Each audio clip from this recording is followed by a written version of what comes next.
नमस्कार। अपना प्रदेश उत्तर प्रदेश उत्तराखंड देख रहे हैं आप। मैं हूं आपके साथ पूजा मोहन पांडे। बुलेटिन की शुरुआत करते हुए सबसे पहले आपको बता दें, देश के प्रधानमंत्री और काशी के सांसद नरेंद्र मोदी का अगले महीने वाराणसी दौरा प्रस्तावित है। उसके पहले आज शनिवार को अपने 2 दिवसीय दौरे पर सीएम योगी आदित्यनाथ पहुंचे और उन्होंने विकास कार्यों के साथ स्थलीय निरीक्षण भी किया। बैठक की वाराणसी में मौजूदा समय में निर्माणाधीन प्रोजेक्ट्स को पूरा करने की तारीख 30 जून निर्धारित हुई है। इसमें अक्षय पात्रा योजना के तहत 25,000 स्कूली बच्चों के मेगा किचन सहित कई ऐसे प्रोजेक्ट हैं जिनका काम अभी भी चल रहा है।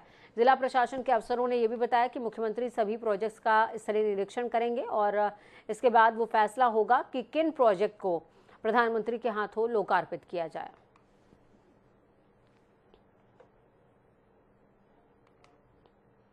योगी सरकार के ड्रीम प्रोजेक्ट बुंदेलखंड एक्सप्रेसवे का पीएम नरेंद्र मोदी के दौरे से पहले उच्च अधिकारियों ने निरीक्षण किया। बुंदेलखंड के 7 जनपदों को जल्द ही बुंदेलखंड एक्सप्रेसवे की सौगात मिलने वाली है। प्रधानमंत्री नरेंद्र मोदी अगले महीने जुलाई महीने में इसका उद्घाटन करने के लिए जालौन आ रहे हैं। बुंदेलखंड एक्सप्रेसवे 27 महीने में बनकर तैयार हो चुका है। झांसी मंडल के कमिश्नर अजय शंकर पांडे, डीआईजी जोगिंदर सिंह ने जालौन के डीएम चांदनी सिंह और एसपी रवि कुमार के साथ मिलकर जालौन जनपद से निकलने वाले बुंदेलखंड एक्सप्रेसवे का निरीक्षण किया। इस दौरान अधिकारियों को निर्देशित करते हुए जो भी काम अधूरा रह गया उसको जल्द से जल्द पूरा किया जाए, ऐसा उन्होंने कहा। पीएम मोदी और मुख्यमंत्री योगी आदित्यनाथ के ड्रीम प्रोजेक्ट बुंदेलखंड एक्सप्रेसवे की नींव 2019 में प्रधानमंत्री नरेंद्र मोदी ने खुद रखी थी। बुंदेलखंड के लोगों के लिए ये बड़ी सौगात है।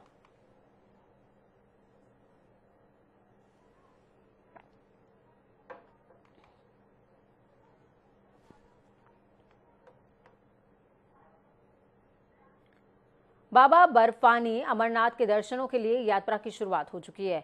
धर्म की नगरी काशी से कश्मीर तक सद्भावना यात्रा के तहत आज बाबा अमरनाथ के दर्शन के लिए भक्तों का पहला जत्था रवाना हुआ। पहले जत्थे में सेवादारों ने श्रद्धालुओं को कश्मीर हालत से नहीं डरने और बाबा के दर्शन पूजन के लिए सद्भावना यात्रा निकाली। वाराणसी कैंट स्टेशन से दर्शनार्थियों का पहला जत्था हावड़ा अमृतसर मेल से रवाना हुआ है। सैकड़ों की तादाद में यहां से भक्त इस ट्रेन से अमृतसर पहुंचेंगे, फिर वहां से जम्मू होते हुए पहलगांव तक जाएंगे। इसके आगे का सफर पैदल ही तय किया जाता है। प्रति साल काशी से कश्मीर में हजारों की तादाद में भक्त बाबा के दर्शन के लिए जाते हैं। इस साल भी काशी से हजारों भक्तों के बाबा अमरनाथ बर्फानी के दर्शनों के लिए जाने का अनुमान है। बम बम बोल रहा है Kashi.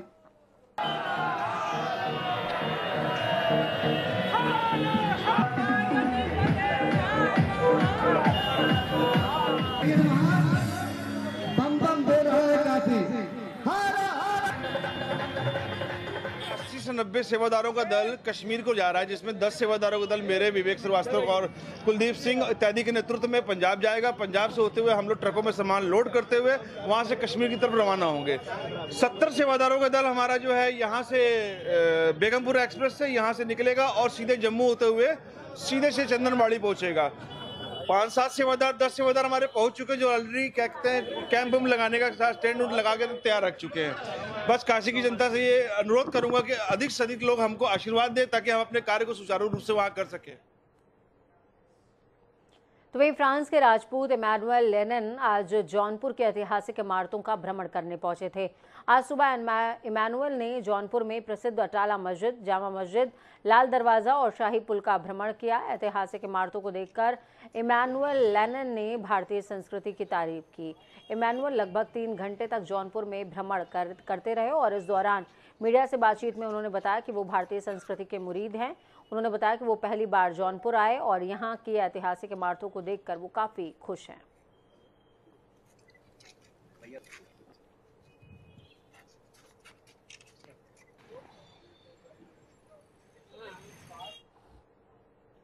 I'm visiting UP these last 2 days, and I wanted to see Jaunpur. That's my first visit, and I've heard a lot about the city, about its rich history, and I wanted to see by myself because I'm always amazed by all the beauty I see in India, and especially in UP, which is a great state. And I wanted to see this monument, so I'm very, very happy to be here today. तो वहीं लखनऊ में आम आदमी party youth wing के अध्यक्ष पंकज अवाना ने press conference करी। इस दौरान उन्होंने कहा कि बैठक में तय हुआ है कि अग्निपथ योजना नौजवानों के लिए अच्छी नहीं है, जिसके खिलाफ आम आदमी पार्टी नौजवानों के लिए सड़कों पर उतरेगी। उन्होंने कहा कि नेता 80 साल तक राजनीति करते हैं और युवाओं को सिर्फ 4 साल की नौकरी।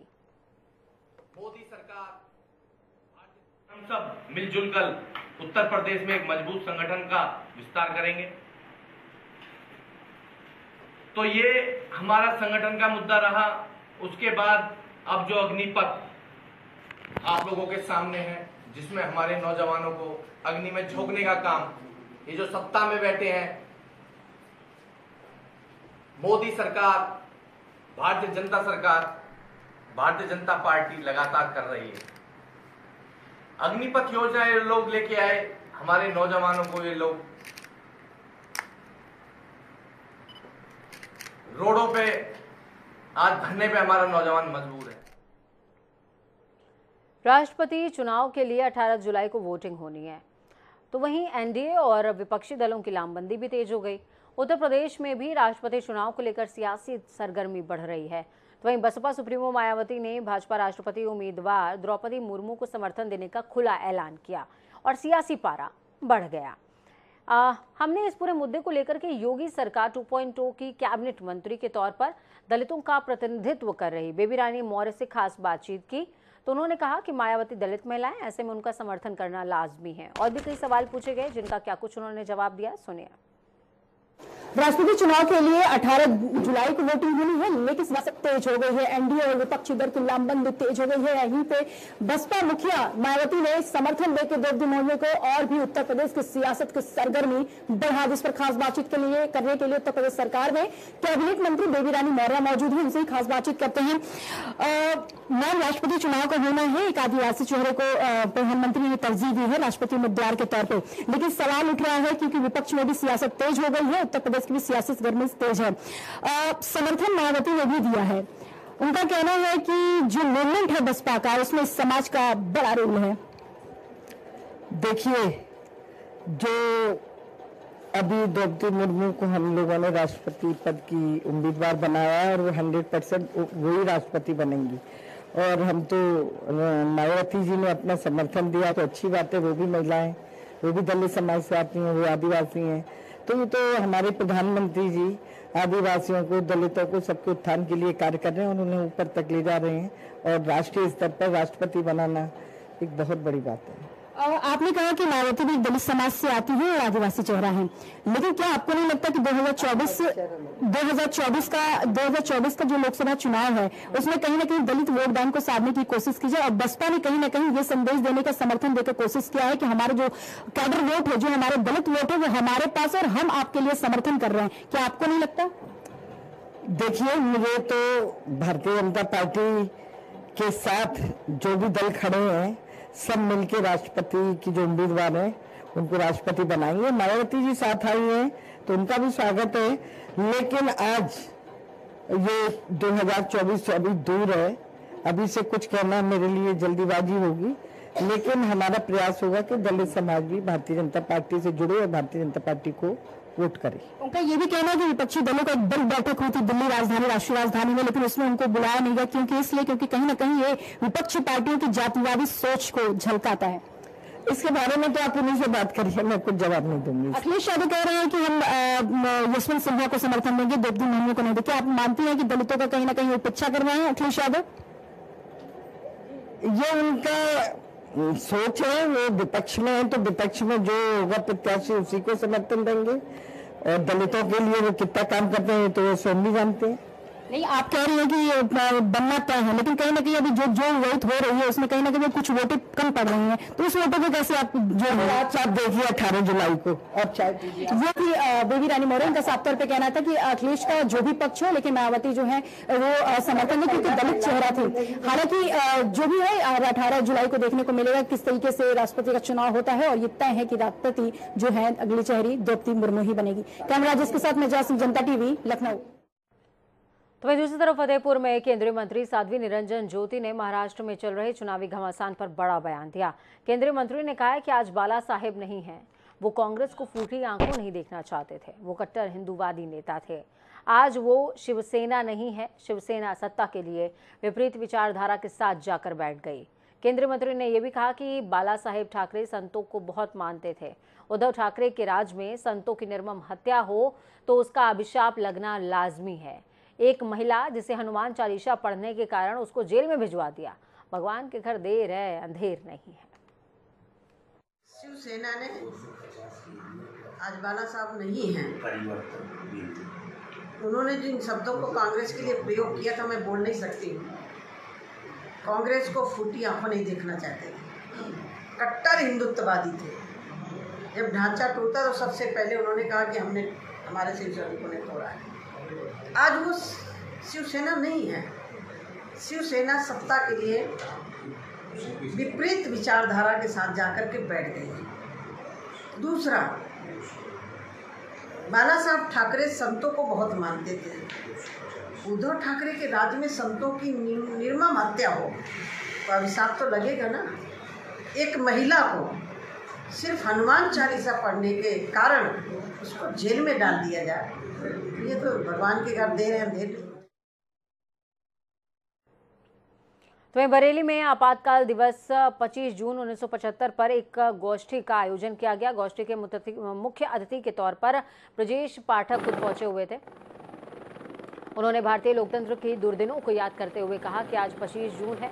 आज ही के दिन 1975 में आपातकाल की घोषणा हुई। कांग्रेस पार्टी ने इस दिन विश्व के सबसे बड़े लोकतांत्रिक देश के संविधान को रौंद कर आपातकाल की घोषणा कर दी थी। राजनीतिकों को जेल में डाल दिया गया था। उन्हीं दिनों को याद करके आज हम स्वतंत्रता सेनानियों को सम्मानित कर रहे हैं, जिनकी वजह से आज हमारा संविधान पुनः खड़ा हो पाया है।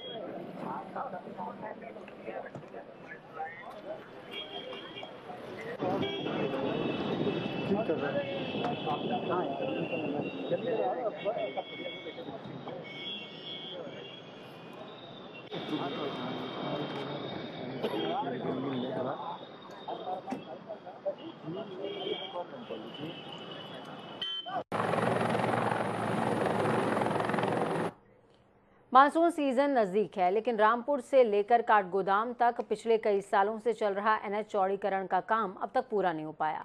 लिहाजा इस बरसात में भी राहगीरों को फजीहत झेलनी पड़ेगी।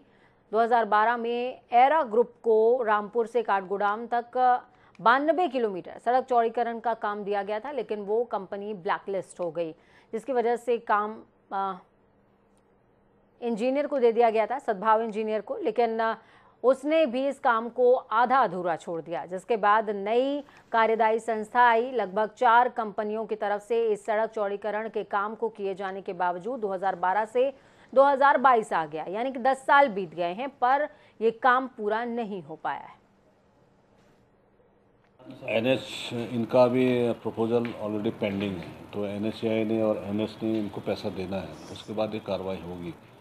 और जो दैवीय आपदा के मानकों के अनुसार हम लोग जितनी धनराशि हम लोग रिलीज़ कर सकते थे, तो उस आपदा के दौरान हम लोगों ने कराया है।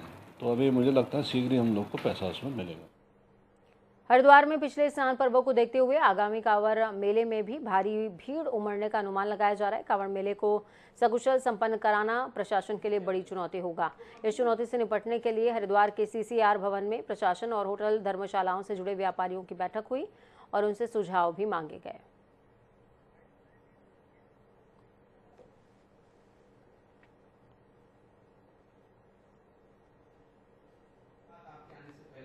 आज कांवड़ को लेके ये लगातार बैठक चल रही है। कल व्यापारी बंधुओं के साथ हमारी बैठक थी, आज होटल एसोसिएशन और धर्मशाला एसोसिएशन के साथ हमारी बैठक थी।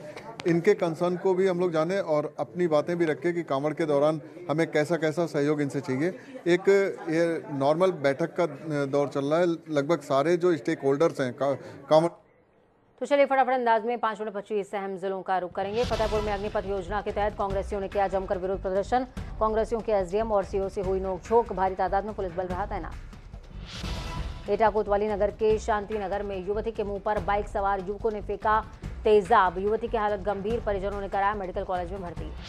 आगरा थाना छत्ता के बेलनगंज क्षेत्र में मुसीबत का सबब बनी पुरानी इमारत। जीर्ण शीर्ण अवस्था की इमारत का एक हिस्सा नीचे गिरा। इमारत के मालिक कर रहा लोगों की जान के साथ खिलवाड़। गोरखपुर जिले में जीआरपी ने लूट के 33 मोबाइल फोन के साथ हिस्ट्री शीटर को किया गिरफ्तार। आरोपी ने अपने 3 साथियों का नाम भी बताया। पुलिस टीम तलाश में जुटी। जगतपुर थाना क्षेत्र में रेलवे क्रॉसिंग पार करते हुए हुआ हादसा।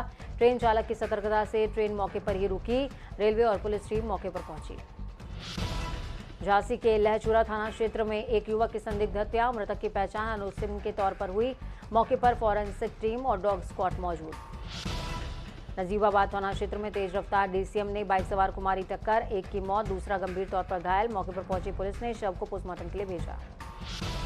गाजियाबाद के कोड़ा में एक दुकान के अंदर गैस रिफिलिंग के चलते लगी भीषण आग। 7 लोग बुरी तरीके से झुलसे। घायलों को दिल्ली के लाल बहादुर शास्त्री अस्पताल भेजा गया। देवरिया के तरकुलवा थाना क्षेत्र में ससुराल वालों ने एक महिला को जमकर पीटा। 2 सिपाही मौके पर पहुंचे, तभी एक सिपाही ने पीड़िता को जमकर खरी-खोटी सुनाई। ऑडियो हुआ वायरल। झांसी के सदर बाजार क्षेत्र में रविंद्र कुमार ने पुलिस अधीक्षक दिवस में प्रतिभाग किया। उन्होंने थाना समाधान दिवस और टॉप 10 अपराधी पंजिका का अवलोकन करते हुए आवश्यक दिशा निर्देश दिए। अलीगढ़ के डीएस डिग्री कॉलेज में छात्रों ने प्रदर्शन कर वीसी का पुतला फूका।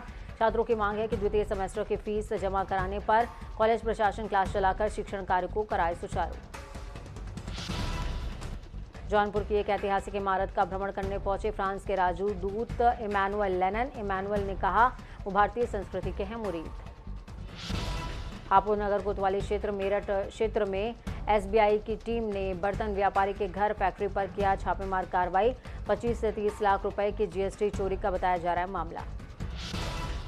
आजमगढ़ में मतगणना को लेकर परिसर को किया गया सैनिटाइज। मतगणना स्थल से 100 मीटर की परिधि के अंदर बिना पास के प्रवेश नहीं मिलेगा। ड्रोन कैमरे के जरिए होगी निगरानी। रामपुर मनिहार थाना क्षेत्र में कुछ असामाजिक तत्वों ने डॉक्टर भीमराव अंबेडकर की मूर्ति तोड़ी। जमकर हुआ हंगामा। पुलिस ने मौके पर पहुंचकर मामले को संभाला। ललितपुर में दौलता स्टेशन के पास पति पत्नी ने ट्रेन के आगे कूदकर दी जान। पत्नी के कैंसर का पति लगातार करा रहा था इलाज, हो गया था परेशान। मौके पर पहुंची पुलिस दोनों के शवों को पोस्टमार्टम के लिए भेजती आई नजर। सहारनपुर कोतवाली पुलिस और क्राइम ब्रांच पूरी टीम ने नशे के कारोबार में लिप्त महिला को किया गिरफ्तार। महिला के पास से 395 ग्राम स्मैक बरामद। पुलिस ने महिला को गिरफ्तार कर भेजा जेल। बाराबंकी के सतरीक क्षेत्र में 2 पक्षों के बीच खेत का मामला न्यायालय में विचाराधीन। एक पक्ष ने खेत पर कब्जा कराने का किया प्रयास, जान से मारने की दी धमकी। हरचंदपुर थाना क्षेत्र में मंदिर पर पूजा करने गई युवती अचानक हुई लापता। परिजनों ने नदी में डूबने की जताई आशंका। गोताखोरों की मदद से युवती की तलाश जारी। लखनऊ के हुसैनगंज थाना क्षेत्र में अपनी दुकान बनवाने के लिए आए वकील को महंगा पड़ा। जावेद नामक व्यक्ति दबंगई के बल पर नहीं दे रहा कब्जा। महिलाओं और दबंगों को आगे रखकर कर रहा है मारपीट। लखनऊ कैंट के नीलमथा में घर में घुसकर बदमाशों ने रेलवे और टोल के ठेकेदार की करी दिन दहाड़े गोली मारकर हत्या। गोली लगने से युवक की मौके पर ही मौत। हत्या कर बदमाश हुए फरार। मौके पर पहुंचे जिलाधिकारी। बदायूं के आलापुर क्षेत्र के अस्तल मड़ी के पास हुआ सड़क हादसा। ट्रक और इको की हुई टक्कर। 1 की मौत, 3 लोग घायल। घायलों को अस्पताल में कराया गया भर्ती। मिर्जापुर में समाचार पत्रों के जिला कार्यालय में विरोध प्रदर्शन। जहां मुकेश हत्याकांड को लेकर शनिवार को छपे एक लेख पर ब्राह्मणों ने जताया ऐतराज।